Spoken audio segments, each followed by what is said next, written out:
Class 11 chapter 9 औद्योगिक क्रांति। शहर व्यापार और वित्त।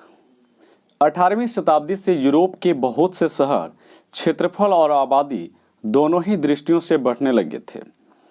यूरोप के जिन 19 शहरों की आबादी सन 1750 ईस्वी से 1800 ईस्वी के बीच दोगुनी हो गई थी, उनमें से 11 ब्रिटेन में थे और इन 11 शहरों में लंदन सबसे बड़ा था, जो देश के बाजारों का एक बड़ा केंद्र भी था। बाकी बड़े बड़े शहर भी लंदन के आसपास ही स्थित थे। लंदन ने संपूर्ण विश्व में भी एक महत्वपूर्ण स्थान प्राप्त कर लिया था। 18वीं शताब्दी तक आते आते भूमंडलीय व्यापार का केंद्र, दैट मीन्स ग्लोबलाइजेशन का सेंटर, एक ट्रेड का सेंटर है। ग्लोबलाइजेशन ट्रेड की हम बात कर रहे हैं।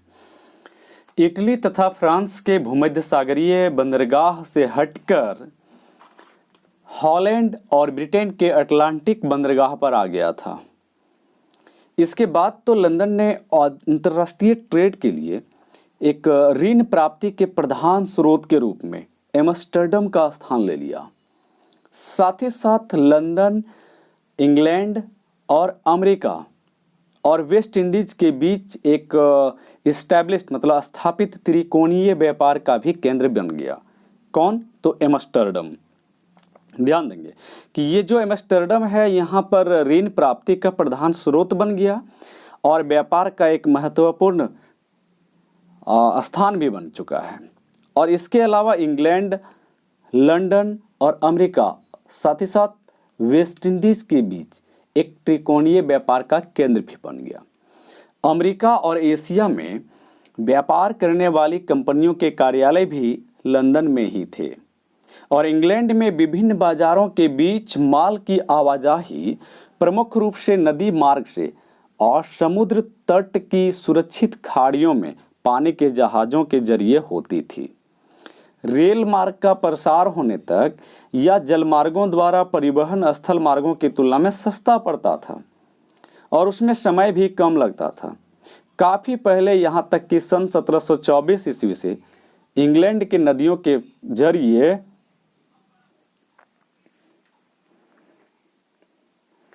रेल मार्ग का प्रसार होने तक जलमार्गों द्वारा एक परिवहन स्थल मार्गों की तुलना में सस्ता पड़ता था और उसमें समय की भी बचत होती थी।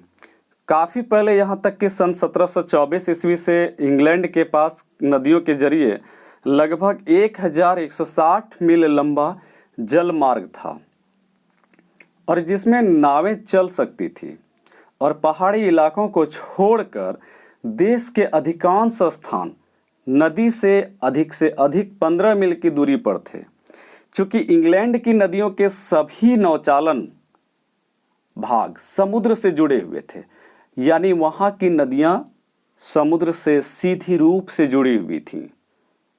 इसलिए नदी पोतों के जरिए ढोया जाने वाला माल समुद्र तटीय जहाज़ों तक, जिन्हें तटपोत कहा जाता था, कोस्टर्स, आसानी से ले जाया गया और सौंपा जा सकता था, यानी लाया और पहुंचाया जा सकता था। सन 1800 ईस्वी तक इन कोस्टर तटपोतों पर काम करने वाले नाविकों की संख्या 100,000 तक पहुंच गई थी, यानी 1 लाख तक पहुंच गई थी।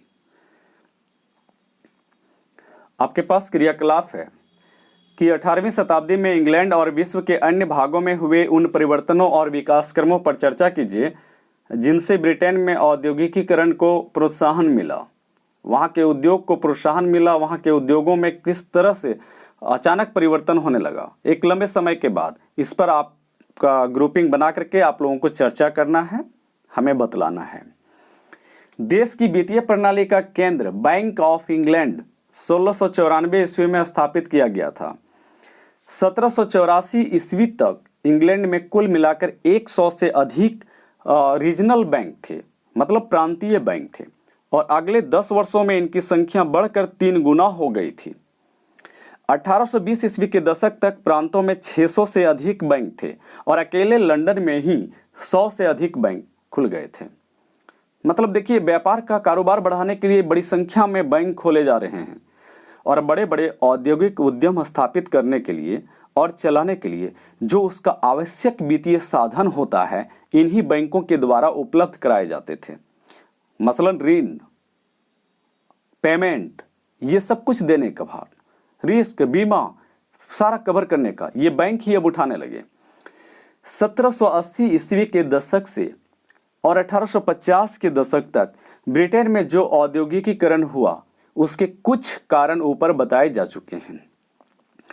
गांवों से आए अनेक गरीब लोग नगरों में काम करने के लिए उपलब्ध हो गए।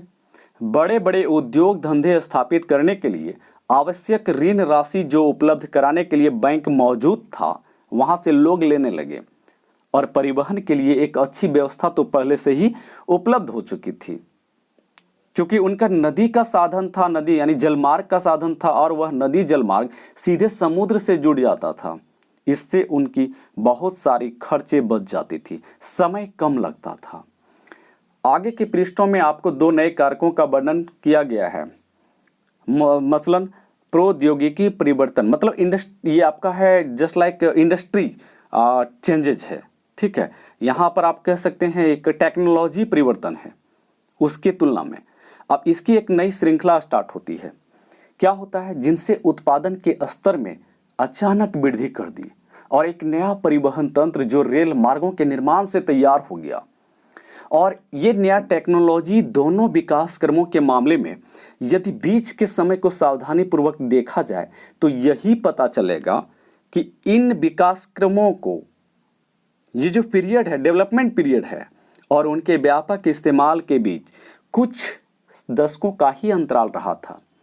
यानी शुरुआत में जो औद्योगिक क्रांति चल रहे थे वह जैसे तैसे चल रहे थे, लेकिन जैसे ही ये टेक्नोलॉजी की तरफ बढ़ने लगे, मीन्स रिसर्च, मीन्स पढ़ाई के पर जोर देने लगे, बड़े बड़े रिसर्च सेंटर को खोला जाने लगा, और उसके बाद ये दोनों प्रक्रिया को जब आपस में मिलन हुआ या मिलाया गया तो इनका रफ्तार जो होता है विकास का, वह काफी बढ़ गया।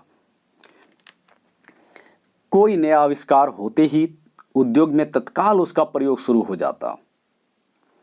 18वीं शताब्दी में कुल मिलाकर जो 26,000 आविष्कार हुए, उनमें से आधी से अधिक आविष्कार 1782 ईस्वी और 1800 ईस्वी तक की अवधि में ही हुए थे। और इन आविष्कारों के कारण यहाँ पर अनेक परिवर्तन हुए। हम इन परिवर्तनों में से केवल 4 बड़े परिवर्तन, मसलन लौह उद्योग का एक ट्रांसफॉर्मेशन हम देख सकते हैं कि पहले लोहा का जो परंपरागत तरीके से गला करके, उसके अयस्क से गला करके और किस तरह से परंपरागत तरीके से उसके हथियार या घरेलू औजार बनाए जाते थे, लेकिन जब मशीनें से बनने लगा तो इसमें एक नया चेंजेज आ गया, ठीक है। वो थोड़ा क्वालिटी का बनने लगा, मजबूत बनने लगा, इस तरह की बातें आ गई। कपास की कताई और बुनाई, यानी सूती कपड़े का बुनाई वगैरह, पहले चरखे में अगर कोई व्यक्ति काटता था तो उसकी बहुत लंबी समय लग जाती थी, लेकिन अगर मशीन उस काम पे लगा दिया गया तो कम समय में अधिक माल तैयार हो जाता है। तो भाप की शक्ति का विकास भी जस्ट लाइक आपको माल ढोने के लिए, यानी इंजन के विकास में, डेवलपमेंट में हेल्प किया और फैक्ट्री को चलाने में मदद किया। साथ ही साथ रेल मार्ग की शुरुआत पर ही चर्चा करेंगे। पहला है कोयला और लोहा। इंग्लैंड इस मामले में बहुत ही सौभाग्यशाली था कि वहां मशीनीकरण में काम आने वाली मुख्य सामग्रियां जैसे कोयला और लौह अयस्क किसी भी देश के आधारभूत औद्योगिक ढांचे का एक महत्वपूर्ण हिस्सा होता है।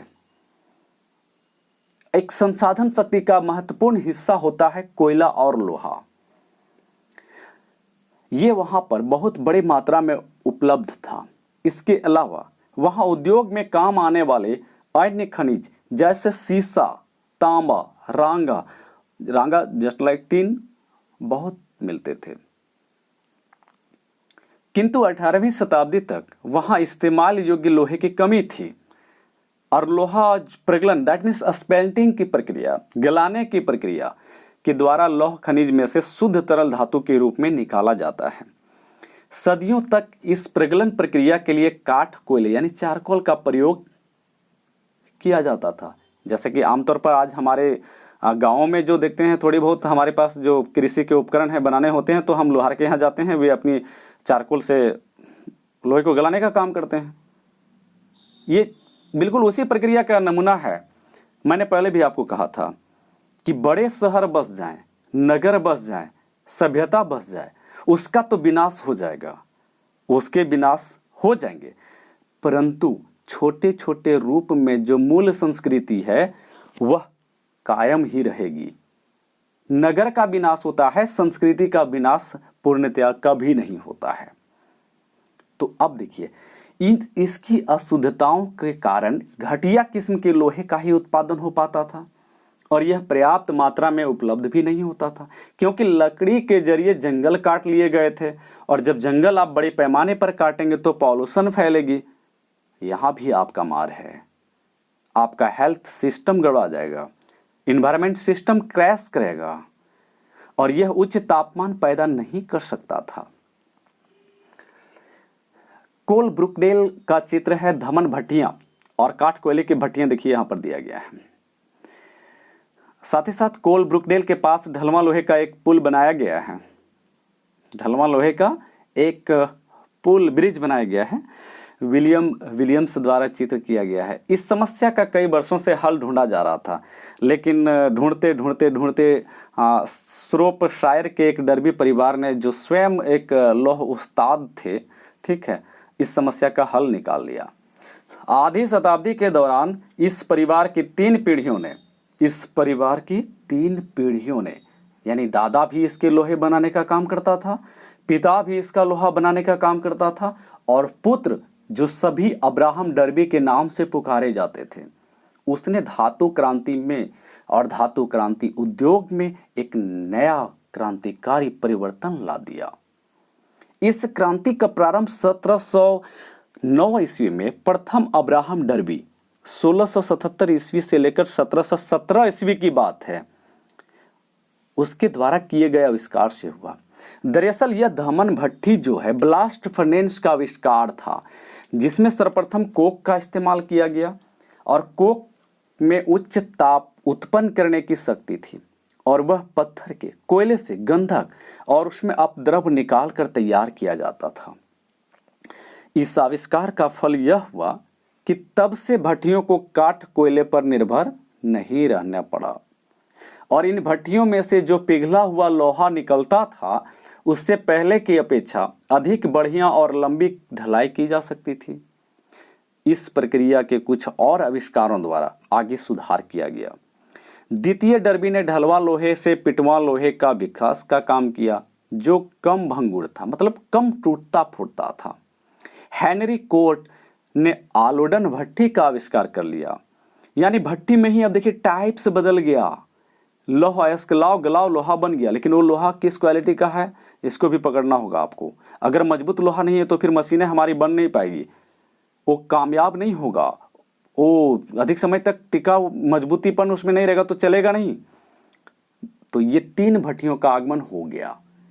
अब है कि जिसमें पिघले लोहे में से लोहा तो पिघल गया, उसमें से बहुत सारा डस्ट है, अशुद्धि है, उसको दूर किया जा सकता था और इसका आविष्कार हेनरी कोट ने आलोडन भट्टी करके दिखा दिया। साथ ही साथ बेलन मिल, दैट मीन्स रोलिंग मिल का आविष्कार हुआ और जिसमें परिशोधित लोहे से छड़ें तैयार करने के लिए भाप की शक्ति का इस्तेमाल किया जाता था। अब लोहे से अनेकानेक उत्पाद बनाना संभव हो गया, ये आपको भी मालूम है।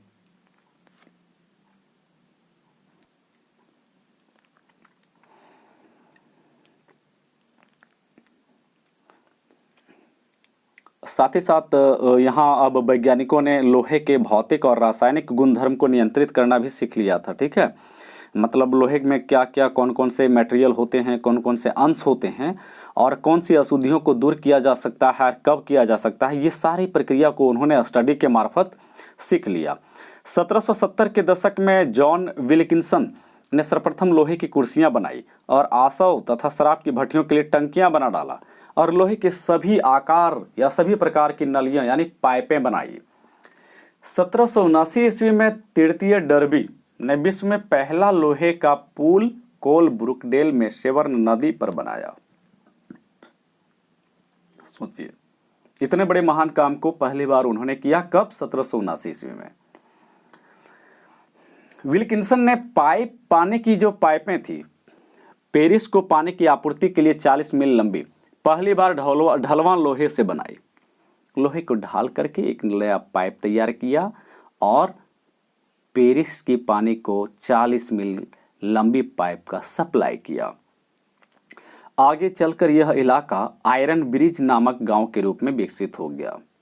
उसके बाद लोहा उद्योग कुछ खास क्षेत्रों में कोयला खनन और लोहा प्रगलन की मिलीजुली इकाइयों के रूप में फेमस हो गया, ठीक है, और एक सेंटर बन गया। और यह ब्रिटेन का सौभाग्य ही था कि वहाँ एक ही द्रोणी क्षेत्र मतलब बेसिन, यहाँ तक कि एक ही पट्टियों में एक उत्तम कोटि का कोकिंग कोयला और उच्च स्तर का लौह खनिज साथ साथ पाया जाता था। ये जो बेसिन एरिया था वो कोस्टल एरिया के पास में था, यानी बंदरगाह के पास में था। तो ऐसे 5 तटीय कोयला क्षेत्र थे जो अपने उत्पादों को लगभग सीधे ही जहाजों में लदवा सकते थे, मतलब ट्रांसपोर्टिंग इनकी आसानी से हो गई। जब पोर्ट के पास था तो पानी के जहाज में डाल दो, आराम से चला जाएगा जहाज ले जाना है आपको, खर्चे कम पड़ेंगे। और इसीलिए जहाज निर्माण का कारोबार और नौ परिवहन का व्यापार बहुत बढ़ गया। ब्रिटेन के लौह उद्योग ने 1800 ईस्वी से 1830 ईस्वी के दौरान अपने उत्पादन को चौगुना बढ़ा लिया। अब उसका उत्पादन पूरे यूरोप में सस्ता था। तो लाजमी है कि जब आवश्यकता से अधिक मात्रा में किसी भी चीज का उत्पादन करेंगे तो उसको तो आप सप्लाई करेंगे, बेचेंगे, और उसके लिए आपको बाजार चाहिए, उसके लिए आपको बाजार चाहिए। लेकिन एक समस्या यहाँ अभी भविष्य में पैदा होने वाली है, एक नया संकट कि मशीन घंटों में बहुत सारे माल का प्रोडक्शन कर बैठता है और ब्रिटेन एक छोटा सा देश है। धीरे धीरे इनके पास रॉ मटेरियल की कमी पड़ जाएगी, कच्चे माल की कमी पड़ जाएगी। तो इन्हें हर क्षेत्र में सोचना होगा और ये इनको रणनीति अपनाना ही होगा, और इसकी रणनीति का ही परिणाम है उपनिवेशीकरण की प्रक्रिया। चलिए हम लोग देखते हैं कि आगे फिर क्या होता है। कि सन 1850 तक आते आते यह मात्रा घट गई और केवल 2 टन कोयले से ही 1 टन ढलवा लोहा बनाया जाने लगा। तो 1848 तक यह स्थिति आई कि ब्रिटेन द्वारा पिघलाए जाने वाले लोहे की मात्रा बाकी सारी दुनिया द्वारा कुल मिलाकर पिघलाए जाने वाले लोहे से अधिक थे। कपास की कताई और बुनाई, तो ब्रिटिश हमेशा ऊन और सन से कपड़ा बुना करते थे, ऊन और सन से, ठीक है। 17वीं शताब्दी से इंग्लैंड भारत से बड़ी लागत पर सूती कपड़ों की गांठ का आयात करता रहा, देखिएगा। लेकिन जब भारत के हिस्सों पर ईस्ट इंडिया कंपनी का पॉलिटिकल नियंत्रण स्थापित हो गया, मतलब राजनीतिक नियंत्रण, तब इंग्लैंड ने कपड़े के साथ साथ कच्चे कपास का आयात करना भी शुरू कर दिया, जिसकी इंग्लैंड में आने पर कताई की जाती थी और उससे कपड़ा बुना जाता था। 18वीं शताब्दी के प्रारंभिक वर्षों में कताई का काम इतनी धीमी गति और मेहनत से किया जाता था कि एक बुनकर को व्यस्त रखने के लिए आवश्यक धागा काटने के लिए 10 काटने वालों अधिकतर में से अधिकतर मोस्टली फीमेल काम करती थी। स्पिनर जिनसे अंग्रेजी भाषा में प्रयुक्त शब्द स्पिनसेस्टर से बना है की जरूरत पड़ती थी, यानी फीमेल को ही लगाया जाता था इस काम में। और इसलिए काटने वाले दिन भर कताई के काम में लगे रहते थे और बुनकर बुनाई के लिए धागे के इंतजार में समय बर्बाद करते रहते थे कि जब तक धागा काट नहीं लिया जाता है तब तक बुनकर बुनाई कैसे करेगा। लेकिन जैसे ही टेक्नोलॉजी के क्षेत्र में परिवर्तन आता है और एक मशीन का आविष्कार हो जाती है तो कच्ची रुई को काट कर उसका धागा बनाने और उससे कपड़ा बनाने का रफ्तार बहुत तेजी से बढ़ जाता है। और पहले का वह जो टाइम टेकिंग का अंतर था वह टाइम टेकिंग का अंतर समाप्त हो गया।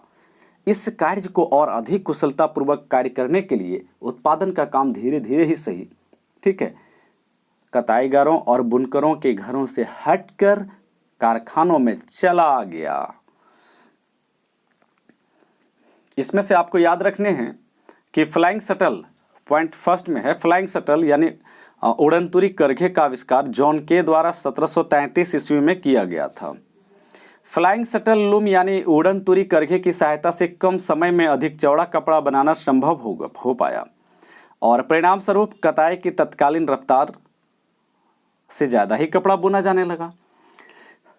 पॉइंट 2 में है जेम्स हारग्रीव्स 1720 ईस्वी से 1778 ईस्वी 1720 ईस्वी से 1778 ईस्वी और द्वारा 1765 ईस्वी में बनाई गई कताई मशीन स्पिनिंग जैनी एक ऐसी मशीन थी जिस पर एक अकेला व्यक्ति एक साथ कई धागे काट सकता था, और इससे बुनकरों को उनकी आवश्यकता से अधिक तेजी से धागा मिलने लगा।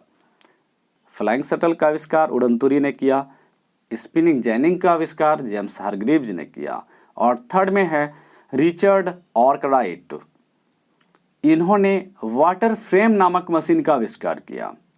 इसमें क्या होता था, पहले से कहीं अधिक मजबूत धागा बनाया जाने लगा इस मशीन के माध्यम से, और इससे लिनन और सूती धागा दोनों को मिलाकर कपड़ा बनाने की बजाय अकेले सूती धागे से ही एकदम प्योर कॉटन कपड़ा तैयार किया जाने लगा। चौथा है म्यूल।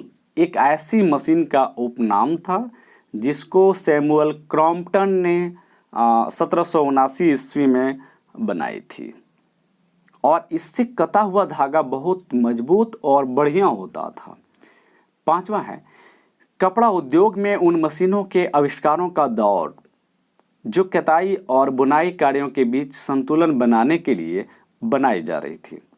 एडमंड कार्टराइट द्वारा 1787 ईस्वी में पावरलूम यानी शक्ति चालित करघे बनाए जाने लगे। आविष्कार के साथ समाप्त हो गया। पावरलूम को चलाना बहुत आसान था। जब भी धागा टूटता वह अपने आप काम करना बंद कर देता, और इससे किसी भी तरह के धागे से बुनाई की जा सकती थी। मतलब ये अब ऑटोमेटिक मशीन की तरफ बढ़ रहे हैं। पहले तो मशीनों का आविष्कार किया, ठीक है, अब ऑटोमेटिक मशीन की तरफ ये जाना चाह रहे हैं। नई मशीनों को बनाने की बजाय श्रमिकों की उत्पादकता बढ़ाने पर अधिक ध्यान दिया जाने लगा। 1780 के दशक से कपास उद्योग कई रूपों में ब्रिटिश औद्योगिकीकरण का प्रतीक बन गया था, और इस उद्योग की दो प्रमुख विशेषताएं थी जो अन्य उद्योगों में भी दिखाई देती थी। ब्रिटिश सूती कपड़ा उद्योग का क्षेत्र। कच्चे माल के रूप में आवश्यक कपास संपूर्ण रूप से आयात करना पड़ता था। यही बात मैं पहले आपको कह रहा था कि ब्रिटेन में ये जो है आपका बड़े पैमाने पर संसाधन की उपलब्धता कम पड़ जाएगी, क्योंकि अब मशीन की आगमन हो चुका है और मशीन बड़े पैमाने पर मटेरियल्स को, कच्चे मटेरियल्स को खा रहा है। तो इसकी पूर्ति करने के लिए आपको दूसरे देशों का सहारा लेना ही पड़ेगा, और इसी क्रम में औपनिवेशीकरण की प्रक्रिया स्टार्ट होती है। जब उससे कपड़ा तैयार हो जाता था तो उसका अधिकांश भाग बाहर निर्यात कर दिया जाता था, यानी इंग्लैंड से बाहर दूसरे देशों में भेज दिया जाता था, और वहाँ बेच करके पैसा कमाते थे ये लोग, ठीक है। साथ ही साथ उन पैसों से कच्चे माल को भी कच्चे माल को भी उठा कर ले आते थे, और यह उद्योग प्रमुख रूप से कारखानों में काम करने वाली स्त्रियों तथा बच्चों पर बहुत ज़्यादा निर्भर था। इससे औद्योगिकीकरण के प्रारंभिक काल की घिनौनी तस्वीर सामने आती है, जिसका वर्णन आगे किया गया है।